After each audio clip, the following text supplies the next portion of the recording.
This fall, there's an incredible lineup of games, but how's it going to impact Halo?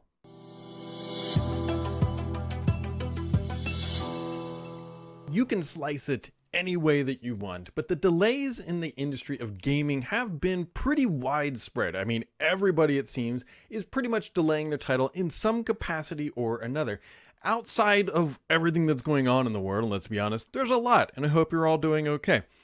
Delays in gaming industry aren't unusual to begin with, and then you put everybody remote, and Microsoft built literal new technologies to make it easier for remote game developers to use their consoles and everything else to build stuff, and here we are with the fall lineup, coming together, and it might just be one of the most incredible fall lineup in the gaming history, at least in recent memory, if you are a fan of first-person shooters. There's just a ton of titles. So, kicking things off, we have on October 7th, we have Far Cry 6. Now, this is a title and a genre that a lot of people are loyal to and just love it and continue the narrative and everything else, and it's Far Cry 6 at the end of the day. A lot of us are going to play it, and a lot of us are going to be happy. But there are some massive juggernauts. But before those even launch, we have Back 4 Blood on October 12th, before the juggernauts even enter the arena. We now know that on November 5th, Call of Duty Vanguard is going to be launching, and Call of Duty carries a massive amount of gravitas with it.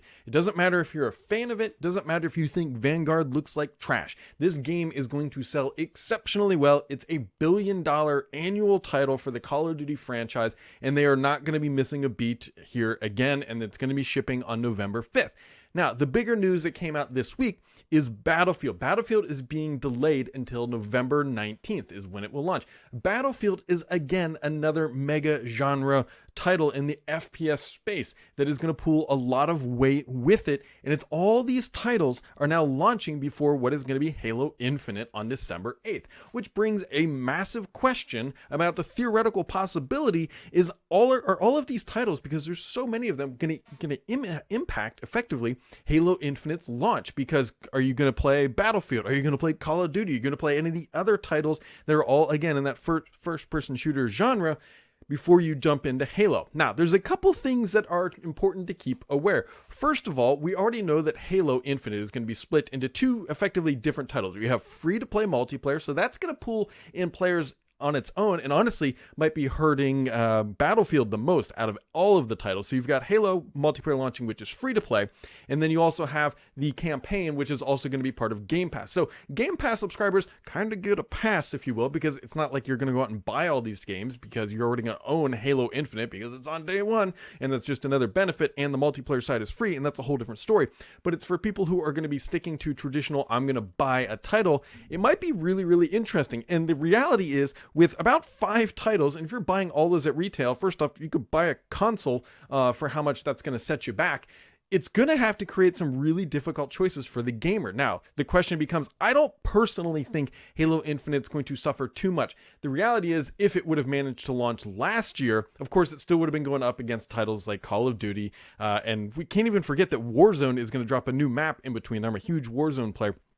But if Halo Infinite would have launched last year, the competition would have been less stout at the end of the day, but I think their modeling might work. Candidly, I think Battlefield might be the one who might be struggling here the most out of all the titles. Now, I know there is a massive loyal Battlefield fan base, and they're probably listening to this and you're like, you're wrong, Brad. I'm not buying Vanguard because Vanguard looks terrible, and I'm buying Battlefield and Halo instead. That's fine. Keep in mind that Battlefield is going to be 70 bones at the end of the day. So it's not a cheap title. Now, Call of Duty, I don't like what they're doing, because they're doing that cross-gen thing again, where they're going to make Series S and X people pay more, or you can pay the Xbox One version on your next-gen console via backwards compatibility.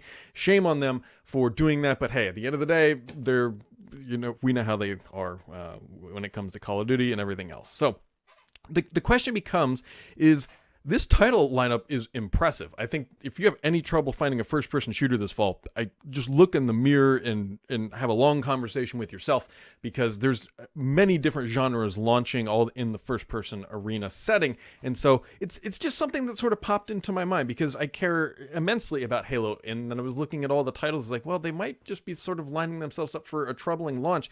But the more you put the narrative together, I think Battlefield might be putting themselves up for the harder of a launch, because they're sandwiched between 16, Call of Duty, which is going to attract some of the people who want the military style-ish playing. I don't want to call them Sims because they're absolutely not. Call of Duty is not, and we all know that Battlefield is not. You can't eject out of a F-16 or whatever, shoot another... whatever, we know the meme at this point. So just something to keep in mind. I'm curious how you guys are looking at your fall lineup. I would imagine that a lot of people listening to this are probably a part of Xbox Game Pass, and so they're probably going to be looking at maybe buying 1 or maybe 2 titles this fall. But I'd love to know how you guys are going to be approaching this, because for me, it's more than likely just going to be Call of Duty Vanguard with Warzone, because again, Warzone is free to play, and I'm probably going to buy Vanguard just because I like Call of Duty stuff. And Halo Infinite are probably going to be my titles of choice this fall, but I know that's not for everybody. I don't know if I'm going to be picking up Far Cry 6 yet, just because I haven't finished Psychonaut 2 yet, and at some point you got to draw the line in the sand about how much padding you're going to put into the back catalog. Either way, the other thing too is Halo Infinite single player campaign. Well, I don't play a ton of single player campaigns. Halo Infinite is definitely going to be one of them. Keep in mind, Battlefield does not have a single player campaign either, but I believe Vanguard is going to as well, and so that's additional gameplay value that are going to carry you for a while. And so trying to juggle Vanguard and Battlefield, at least in my smooth brain, is going to be a difficult challenge, which is why I think that's the selection I'm going to run with. Anyways, the good news here is that if you're a gamer, this fall lineup is impressive, and this is only talking about first-person shooter titles. There's many more games that will be launching, that will be coming out, and that people are going to be interested in, and so it's a good time to be a gamer. And it's also a good time to be subscribed here, because the only BS on this channel is me.